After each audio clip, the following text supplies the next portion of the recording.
최근 미국 정부의 한 소송이 뜨거운 응원을 받고 있습니다. 힘내라! 응원한다! 이겨라! 정부가 드디어 사람들을 위해 좋은 일을 하는군. 이 소송 지지합니다. 이런 폭발적인 응원의 이유, 미 정부가 포토샵 등으로 유명한 어도비를 고소한 사건 때문인데요. 미 연방거래위원회는 어도비가 온라인 쇼핑기의 신뢰 회복법을 위반했다며 민사소송을 제기했다고 밝혔죠. 원래 어도비는 포토샵, 프리미어 프로 등의 프로그램을 구매하면 무기한으로 사용할 수 있었어요. 2012년부터 판매 방식이 바뀌었는데요. 우선 한 달, 1년 등의 사용 기한을 정해뒀고요. 중간에 구독을 취소할 경우엔 취소 수수료를 물게 했죠. 마치 통신사 할인 약정을 깨면 위약금을 물어야 하는 것처럼요. 취소 수수료를 받는 것은 회사의 정책이니 그렇다고 쳐도 취소 수수료에 대한 자세한 안내가 없어 소비자의 불만이 터져나온 겁니다. 맨 처음에 구독했을 때는 전혀 인지하지 못하고 있었고요. 할인이 얼마나 되는지에 대한 것들만 눈에 보였던 것 같습니다.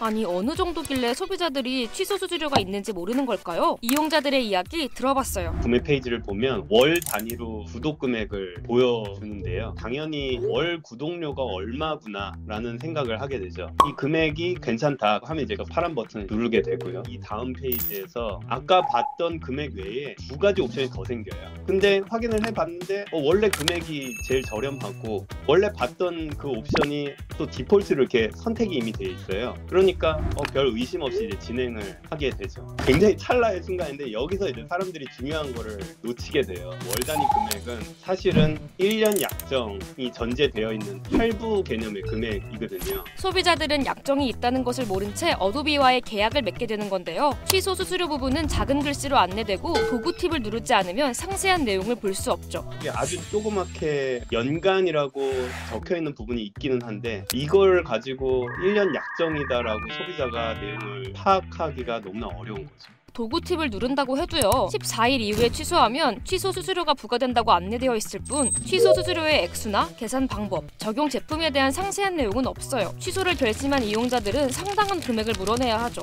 학생 플랜으로 26,400원인데 프로모션까지 받은 18,000원에 이용을 할 수 있어서 좀 훨씬 저렴해서 그걸로 선택을 했습니다. 수수료는 거의 한 20만 원 정도로 나왔던 것 같아요. 1년 단위로 구독하면 더 쌀 거야 유도해놓고 취소하겠다고 하니까 지금 취소하면은 한 8만 원 내야 되는데 괜찮아? 이래가지고 너무 황당했고요. 취소를 하는 과정을 살펴보니 이 절차도 아주 복잡해요. 사용자가 구독 취소를 할 때 왜 해지하려고 하는지, 왜 해지하고 싶은지를 이제 대답해야 되는 페이지가 있어요. 일반적인 경우는 불편을 드려서 죄송합니다 이러고서 구독 취소가 돼야 되는데 어도비는 다른 플랜을 제안을 해줘요. 모든 항목에서 붙잡고서 놔주지를 않는 거죠. 애매하게 사용되는 문구도 이용자들에게 혼란을 준다고 하는데요. 나는 지금 해지하려고 도움이 필요한데 아니오를 눌러야 하는 이 상황이 굉장히 사용자 입장에는 좀 헷갈릴 수 있는 거죠. 버튼을 하나 잘못 누르면 이 해지 과정 지금까지 진행되는 게 종료가 돼요. 그러면서 처음부터 또 프로세스를 다시 해야 하는 이런 번거로움이 생기기도 합니다.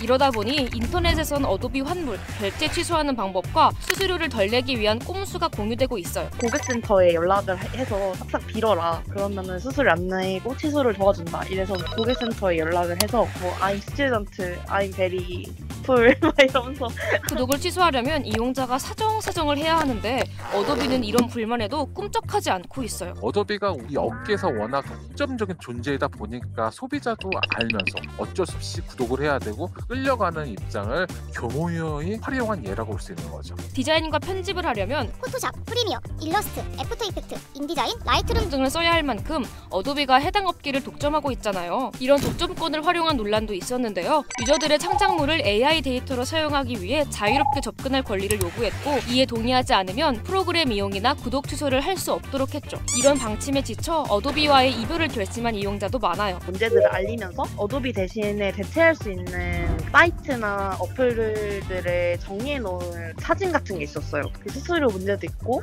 그 AI 문제도 있고 너무 악랄한 짓들을 하니까 어도비 해지하고 피그마나 다른 어플들을 결제해서 쓰고 있습니다. 구독 경제는 고물가 시대에 소비자들에게 선택권을 넓혀주는 대안으로도 보는 시각도 있잖아요. 그런데 어도비처럼 구독 서비스를 역으로 이용해 소비자들을 더 힘들게 하는 경우도 빈번하게 발생하고 있는데요. 구독을 할수록 소비자가 안 무서운 거예요. 왜냐하면 소비자가 낙인되어 있기 때문에 미래의 큰 이슈는 소비자의 선택권이 박탈되는 거거든요. 지금까지는 소비자들은 여러 개를 펼쳐놓고 살 수가 있었어요. 지금 같은 경우에는 물건을 아예 팔지 않고 구독으로만 제품 서비스를 하게 되면 그 가격이 비싸든 싸든 무조건 구독을 해야 되거든요. 어도비는 이번 소송이 알려진 뒤 소비자가 긍정적인 경험을 하는 것을 최우선 가치로 둔다는 입장을 밝혔는데요. 그동안의 어도비의 행보는 소비자들에게 긍정적인 경험을 준 걸까요? 여러분들의 경험과 후기를 댓글로 남겨주세요.